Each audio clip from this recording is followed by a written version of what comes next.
Picture this, it's the late 1990s. MTV still plays music videos. Kids are wearing oversized jeans and wallet chains. And a new sound is shaking up the airwaves, a wild mix of metal, hip-hop, and pure teenage rebellion. At the center of that storm, a band called Limp Bizkit. Fred Durst might have been the face. Wes Borland, the visual eccentric. But behind that heavy, grooving wall of sound was a guy who often stayed out of the spotlight, Samuel Rivers, the bassist whose playing quietly defined an entire era. Samuel Rivers wasn't your typical rock star. He didn't crave attention. He wasn't the loudest in the room, but from the moment he picked up an instrument, music became his language. Born on September 2nd, 1977, in Jacksonville, Florida, Rivers grew up surrounded by rhythm. Unlike most kids who jump straight to guitar or drums, his first love was the tuba. Yeah, the tuba. That's where he learned about tone, structure, and precision. It might sound funny, but that early start gave him a deep musical foundation that would later make his bass lines hit harder than almost anyone else in the nu metal scene. Fast forward a few years, and Jacksonville's underground music scene is buzzing. A few local kids, Fred Durst, John Otto, Wes Borland, and Sam Rivers, start jamming together. The chemistry is instant.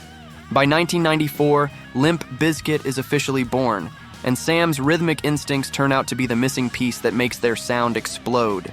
While the world focused on Durst's aggressive raps and Borland's theatrical guitar work, Rivers was the anchor, the one holding the chaos together with deep, funky bass grooves inspired as much by jazz as by metal. His style was different. You could hear it on tracks like Counterfeit and Rearranged. He wasn't just playing bass, he was conversing with the drums, weaving in syncopation, slides, and notes that gave Limp Bizkit their unique bounce. Critics often underestimated him, but real musicians noticed. His jazz-influenced playing stood out in a genre that wasn't exactly known for subtlety. It's no surprise that in 2000, he won the Gibson Award for Best Bass Player, an acknowledgement that behind the loud riffs and wild performances, Sam Rivers was quietly mastering his craft. Now, let's talk about Limp Bizkit's rise and how Rivers helped shape it. Their debut album, $3 Bill Y'all, dropped in 1997, and it was like throwing gasoline on an already burning fire. With songs like Faith and Pollution, the album captured the angst of a generation. Sam's bass lines were heavy yet groovy, tight yet unpredictable. When Limp Bizkit hit the stage, his energy was undeniable, the calm force that powered the chaos. He wasn't jumping into the crowd or screaming into the mic, but you could feel his pulse in every song. Then came Significant Other and Chocolate Starfish and the Hot Dog-Flavored Water, albums that made Limp Bizkit global icons. They weren't just a band. They were a movement. Every teenager in baggy pants was shouting, "Break stuff!"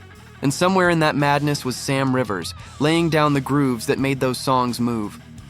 He brought a sense of rhythm that bridged metal and funk, and that's what made the sound stick. Even when critics rolled their eyes at Durst's bravado, nobody could deny how tight the band was. Rivers' bass work gave Limp Bizkit a musical legitimacy that elevated them beyond the chaos. But as fame skyrocketed, things got complicated. Nu metal's dominance began to fade, critics turned harsh, and fans grew divided. Limp Bizkit became a symbol of a very specific moment in pop culture, loved and hated in equal measure. Through it all, Sam Rivers stayed grounded.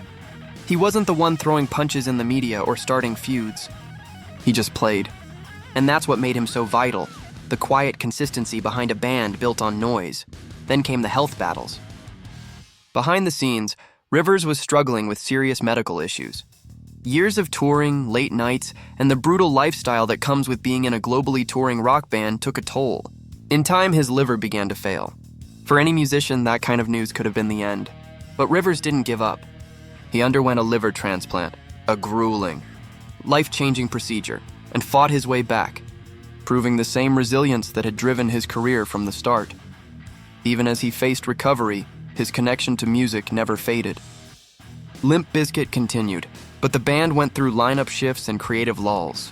By 2015, after more than 2 decades of shaping their sound, Rivers decided to step away. It wasn't a dramatic exit. No public feud, no wild press statement, just a quiet decision to prioritize his health and his life.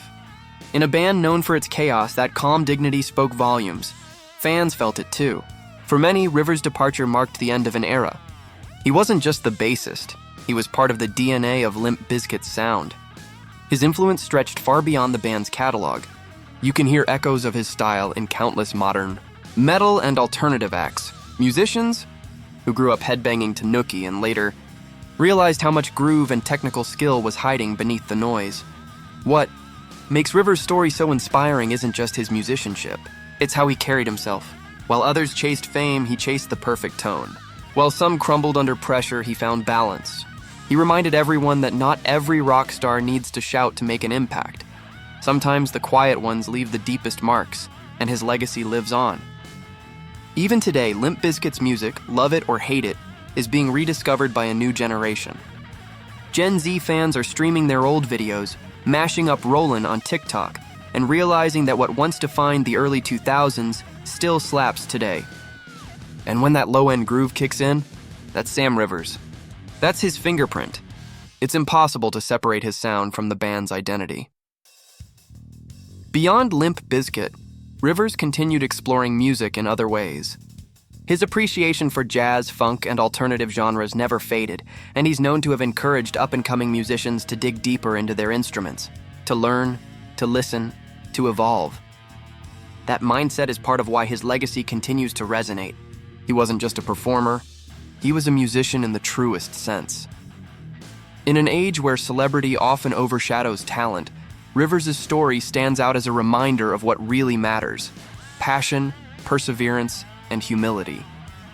He showed that success isn't just about who stands in the spotlight, but who holds the foundation steady so everything else can shine. For Limp Bizkit, that was Sam Rivers, the steady heartbeat behind the chaos.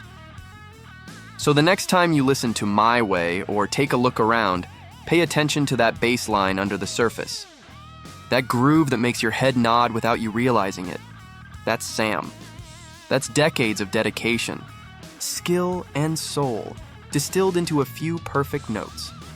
Samuel Rivers might not have sought fame, but he earned something far better: respect. His story isn't just about new metal nostalgia. It's about resilience, artistry, and the power of music to endure through every storm. And for fans around the world, his influence remains alive every time a bass vibrates through the floor. If you grew up with Limp Bizkit, or you're just discovering them now, hit that like button and subscribe, because stories like Sam Rivers deserve to be remembered. Not every legend needs to be loud. Sometimes the quietest ones leave the deepest sound.